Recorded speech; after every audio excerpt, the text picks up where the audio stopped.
Hello বন্ধুরা, তোমরা সবাই কেমন আছো? আমি তো আলহামদুলিল্লাহ অনেক ভালো আছি। আমি বাসায় তো সকাল সকাল উঠেই রান্না বান্না শুরু করে দিয়েছি। ভিডিওটা আমি আরও আগেই অন করতে পারতাম, কিন্তু ব্যস্ততার জন্য আর সেটা হয় নাই। কারণ যদি ভিডিও অন করি দেখা যাবে যে আমার কাজ পিছায়া যাবে।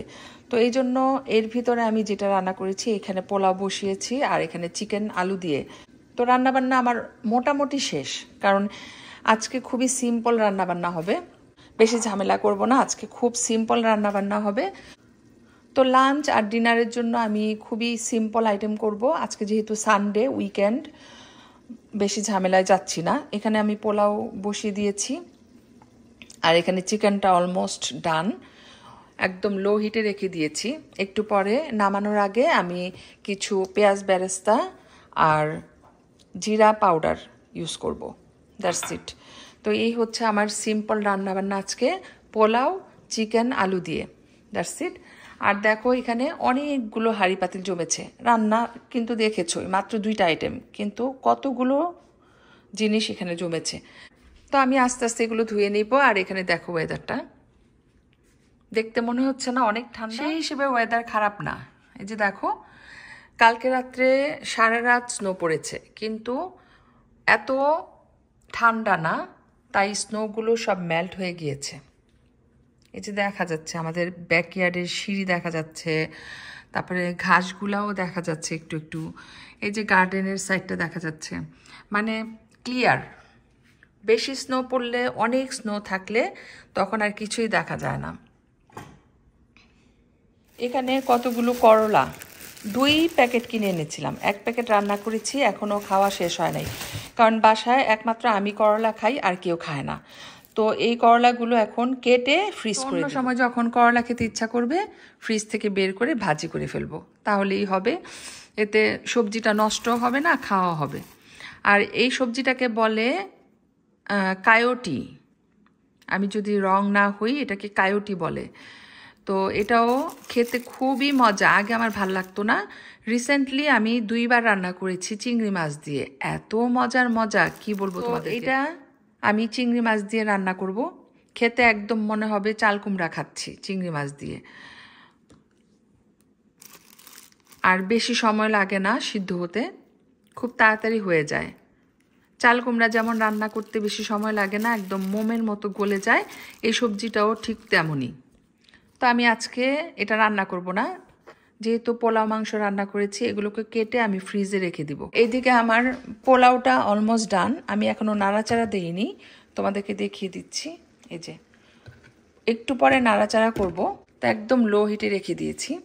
এখানে চিকেনটা একটু, এখন যেটা করব, তো চিকেন আমার হয়ে গিয়েছে। এখানে আমি অল্প একটু পরিমাণ মতো জিরা পাউডার দিয়ে দিব। তো এখানে আমি পরিমাণ মতো জিরা গুঁড়া দিয়ে দিচ্ছি, ঠিক আছে। আর একটু দিব পেঁয়াজ বেরেস্তা।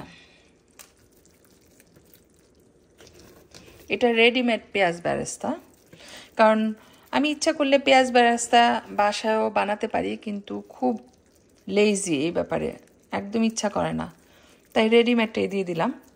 এই যে দেখো চিকেনের তরকারিটা। আর পোলাওয়েও আমি একটু পেঁয়াজ বেরেস্তা দিয়ে দিচ্ছি উপর থেকে।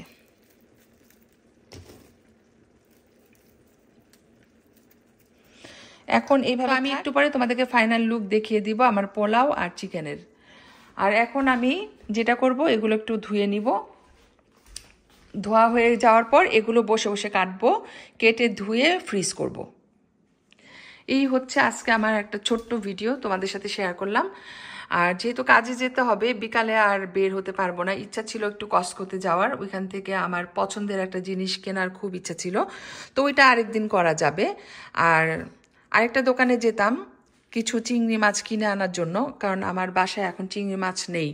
তো যাই হোক, এগুলো আমি পরেও অন্য সময় করতে পারবো, কিন্তু কাজটা আমি মিস করব না। তো চলো তোমাদেরকে আমার আজকের সানডের মেনুটা দেখিয়ে দিই। খুবই সিম্পল। এই যে দেখো, পোলাও রান্না করেছি, মাশাল্লাহ দেখতে অনেক সুন্দর আর ঝরঝরা হয়েছে। আর এত সুন্দর স্মেল আসছে কি বলবো, খেতে ইচ্ছা করছে এখনই। বাট এখন আমি খাবো না, ওয়েট করব। আর রান্না করেছি চিকেন কারি, ইয়ামি। আজকে আমি একদম মনোযোগ দিয়ে চিকেনটা রান্না করেছি, কারণ সাদা পোলাওয়ের সাথে খাবো যেহেতু, সেজন্য ঝোল বেশি রাখি নাই, কারণ ঝোলের তরকারি আমার সাদা পোলাওর সাথে খেতে ভাল লাগে না। তাই চিকেন কারিটা আলু দিয়ে রান্না করেছি আর মাখা মাখা রেখেছি। তো এই হচ্ছে আমার আজকের খাবারের মেনু। এখন আমার এখানে কিছু থালা বাসন ছিল, তোমাদেরকে দেখিয়েছি, ওগুলো ধুয়ে এখানে রেখে দিয়েছি। আর এই পাতিলটাতে চা বানিয়েছিলাম, এটাতে অনেক দাগ আছে, এই জন্য ভিজিয়ে রাখলাম পরে। তো এই যে ফ্রিজে এক্সট্রা সবজিগুলো ছিল, ওগুলো তো নষ্ট হয়ে যেত, তাই কেটে ভালো করে ধুয়ে এখানে স্ট্রেনারে রেখে দিয়েছি। তো সবজি থেকে পানি ভালো করে ঝরে গেলে আমি ছোট ছোট প্লাস্টিকের ব্যাগ আছে, ওই ব্যাগের ভিতরে ঢুকিয়ে ডিপে রেখে দিব। তো যখন আমার ফ্রিজে মানে নর্মাল ফ্রিজে কোনো সবজি না থাকবে, তখন আমি এগুলো বের করে রান্না করে খেতে পারবো। তো রান্না বান্নাও সব কমপ্লিট, তোমাদের সাথে একটা ছোট্ট ভিডিও শেয়ার করলাম। সবাই ভালো থেকো, আমার জন্য দোয়া করো। আল্লাহ হাফেজ।